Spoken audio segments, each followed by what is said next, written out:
우리가 하나님의 성품을 이해하는 것이 참 중요합니다. 우리는 하나님에 대해서 더 깊고 성숙한 이해를 하게 될 때 우리를 향한 하나님의 사랑도 더 완전하게 깨달아 알 수가 있습니다. 마치 우리가 장성하지 아니하였을 때는 부모의 사랑을 짐작으로만 알다가 내가 부모가 되어서 부모의 상황이 되어보고 부모가 되어서 자식을 키우다가 우리 아버지와 어머니가 나를 이렇게 키우셨겠구나, 이런 생각을 하게 되죠. 우리 아버지와 어머니가 나를 이렇게 사랑하셨구나, 이것을 느끼게 되는 것처럼 하나님을 더 깊이 이해하게 되면 나를 향한 하나님의 그 사랑이 얼마나 크고 내가 생각한 것보다 온전하고 완전한 것인지 우리가 깨닫게 되는 것입니다. 그리고 그 사랑에 대해서 이해하는 만큼 우리의 감사의 크기도 달라지고 감사의 깊이도 달라지는 것입니다. 그저 겉으로만, 입으로만 감사해요 그냥 라고 표현하던 것들이 얼마나 우리 속 깊은 곳에서 하나님의 그 사랑을 이해하고 더 큰 감사와 온전한 감사를 드릴 수 있게 되는지, 그 감사의 풍성함의 크기가 달라진다는 것입니다. 성경에 기록된 많은 이야기들은 단순한 사건이 아닙니다. 단순히 기록된 역사적인 사건이 아니라 우리에게 하나님을 계시하는, 그러니까 하나님을 알려주는 귀한 사건이 되는 것입니다. 그래서 우리는 단순히 그 이야기의 스토리들을 서술할 수 있을 뿐만 아니라 그것을 그냥 그 이야기들을 꿰어 맞추고 그 이야기들을 아는 데서 그치는 것이 아니라 그 말씀의 이야기들 앞에 머물러 있어서 그 안에서 하나님의 성품을 발견하고 하나님을 이해하게 되는 그러한 말씀 묵상이 우리에게 있어야 합니다. 하나님의 성품을 이해하는 데 도움이 되는 단어가 있다면 그것은 균형이라는 단어일 것입니다. 하나님의 성품 가운데 공의와 사랑 가운데 어느 한쪽으로도 치우치지 아니하시고 정확하게 주님의 성품대로 온전하게 우리의 삶을 사랑하시고 우리의 삶을 그 성품으로 빚어내어 주시는 그 하나님의 은혜가 우리를 더욱더 온전하게 한다는 것입니다. 다윗의 시편을 읽다 보면은 하나님의 성품이 균형 있게 잘 드러나는 경우를 많이 봅니다. 그래서 다윗이 평생에 하나님의 성품을 남들보다 더 많이 경험하고 오히려 남들이 드리지 못한 감사와 찬양을 하나님께 그렇게 풍성하게 올려드린 것은 아닌가, 이런 생각을 해봅니다. 다윗이 지은 시편 중에 시편 30편 4절과 5절을 보면 다윗은 이렇게 노래합니다. 주의 성도들아 여호와를 찬양하며 그의 거룩함을 기억하며 감사하라. 그의 노여움은 잠깐이요 그의 은총은 평생이로다. 저녁에는 울음이 깃들일지라도 아침에는 기쁨이 찾아오리로다 라고 이야기를 하고 있습니다. 잠깐이지만 하나님께서는 분명히 우리의 죄를 향한 노여움을 가지고 계십니다. 죄를 향한 하나님과 연합할 수 없는 그 하나님의 거룩한 성품으로, 그 성품 때문에 우리의 죄를 향해서 노여워하시는 것입니다. 그러나 그 노여움 때문에 우리는 오히려 삶에서 죄를 털어내어 버릴 수 있는 것이고, 오히려 그 노여움을 겪는 우리가 더 큰 하나님의 긍휼을 입게 된다는 것입니다. 여러분, 자식에게 매를 한번 들어보셨습니까? 이 캐나다는 매를 잘 들지 않는 것 같더라고요. 또 매 때리다가 큰일 나는 경우도 있고요. 근데 성경은 견실하게 자식을 이렇게 책망하라라고 이렇게 이야기를 하고 있죠. 한 번씩 부모님들이 아들이 진짜 어렸을 때, 어린이들이 진짜 어렸을 때 매를 들기도 하는 것 같아요. 그런데 저도 한번 어린 시절에 아이들에게 매를 든 적이 있는데 불편해요. 마음이, 매를 때려놓고도 너무 불편하고 너무 마음이 아파요. 그 아픈 자리를 보고 있으면, 매 맞은 자리를 보고 있으면 제가 더 아파요. 그래서 어떻게 합니까? 매 때리고 난 다음에는 더 꼭 안아줘요. 더 꼭 안아주고 더 좋은 것이 없나, 자식을 위해서 뭐 해줄 게 없나 생각하는 게 부모의 마음인 거예요. 견실히 우리를 책망하시고 우리의 죄를 털어내게 하시는 하나님이시지만 그 후에는 그거보다 더 큰 사랑으로 우리를 사랑하시는 그 하나님이라는 것입니다. 그래서 하나님의 긍휼은 잠깐의 노여움 뒤에 오는 평생의 은혜라는 것입니다. 평생의 은총이 우리를 기다리는 것이 하나님의 사랑이라는 것입니다. 그래서 모든 하나님의 성품은 우리를 더욱더 온전하게 사랑하시는 하나님의 은혜가 되는 것입니다. 오늘 이야기 속에서도 분명히 하나님의 공의가 드러납니다. 하나님께서는 비록 사울이 하나님의 의해서, 하나님의 선지자에 의해서 기름 부음 받은 하나님이 선택한 왕이었지만 그 죄를 결코 간과하시지는 않는다라는 것입니다. 1절에 보면은 다윗 시대에 3년을 거듭하여 기근이 생기자 다윗이 하나님께 그 이유를 묻습니다. 하나님, 왜 우리가 이런 고통을 당하고 있습니까? 하나님께 묻습니다. 하나님은 그 이유가 사울이 기브온 사람들을 죽인 까닭이다라고 말씀하여 주십니다.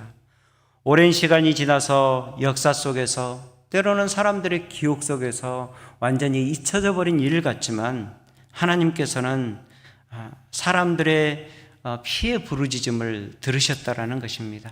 그 기브온 사람들의 억울함의 호소를, 그들이 비록 이방 민족으로 이스라엘에 편입된 사람이었지만 그런 그들도 아끼시고 사랑하셔서 그들에게도 공의와 사랑을 베푸시는 하나님의 모습을 우리는 볼 수 있습니다.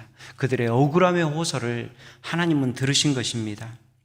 그래서 그것을 아무런 상관이 없는 것과 같은 다윗의 시대에 그 사건에 대한 죄를 이스라엘 백성들에게 물으시는 것입니다. 기브온 사람들의 요구대로 사울의 후손 중 7사람을, 7은 완전수죠. 완전한 죄를 씻기를 원하시는 것입니다. 그 7사람을 사울의 가문의 심장부라고 할 수 있는 기브아에서 목매달아 죽임을 당하게 하는 그 일이 있고 난 후에야 하나님이 그것을 속죄하는 것입니다.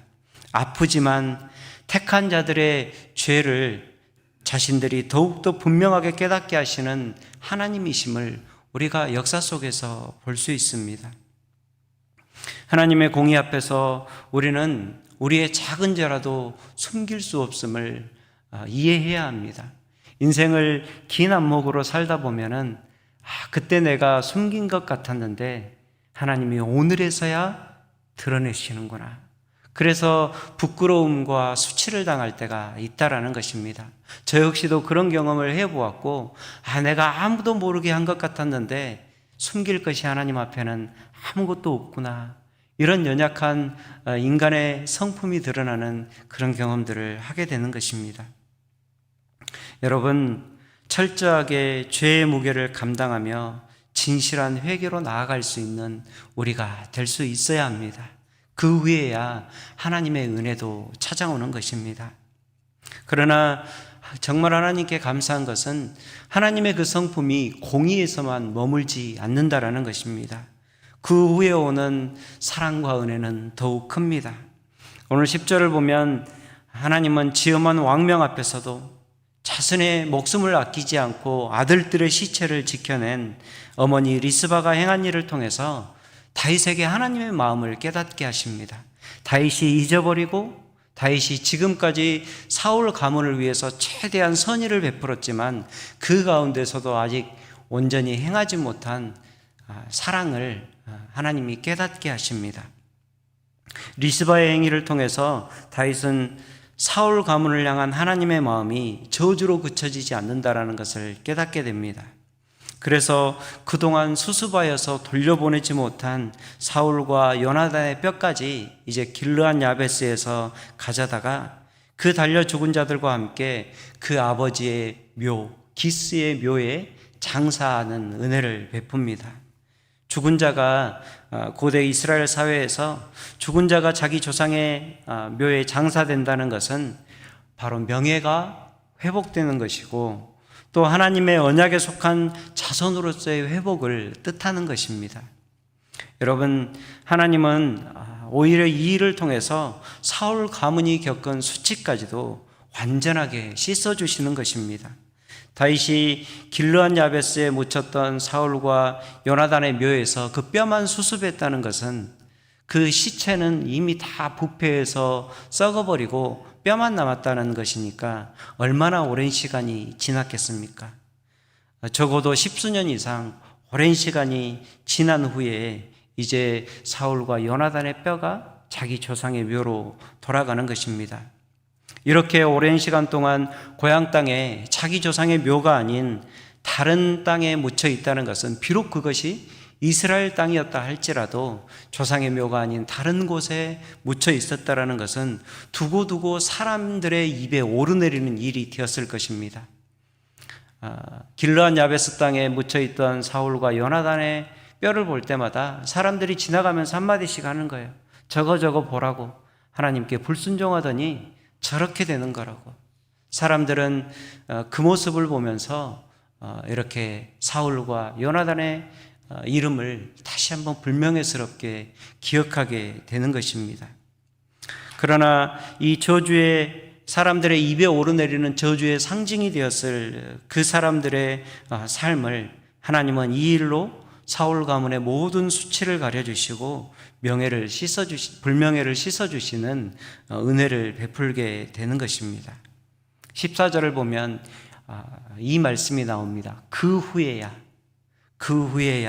이스라엘 땅을 향한 기도를 하나님이 들으셨다라고 말씀합니다. 하나님의 공의와 하나님의 사랑, 하나님의 모든 성품이 균형 있게 드러날 때에 우리를 향한 하나님의 역사는 이루어지고 하나님의 임재는 더욱 분명하게 드러나는 것입니다. 우리를 향한 모든 하나님의 사랑의 방편들을 더욱 온전히 이해하게 되는 우리가 되길 소망합니다. 편협한 시각으로 지금 당장에 나에게 일어난 일들을 불편해하고 하나님께 원망하고 하나님께 불만을 쏟아놓는 우리가 되지 않기를 원합니다. 여러분, 다윗은 그것을 알았습니다. 그렇기 때문에 하나님의 징계도 달게 받았습니다.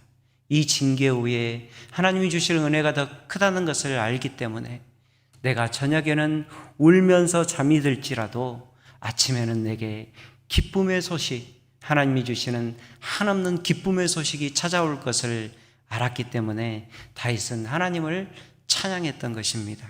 여러분, 하나님을 더욱더 균형 있게 깊이 있게 이해하는 그런 시각 안에서 하나님께 온전한 감사를 드리는 우리의 복된 하루가 되기를 축복합니다. 하나님의 성품이 더욱더 깊이 이해가 돼서 오늘도 남들이 드리지 못하는 그 깊은 감사와 찬양을 오히려 하나님께 올려드릴 수 있는 우리 모두가 되기를 주의 이름으로 축복합니다.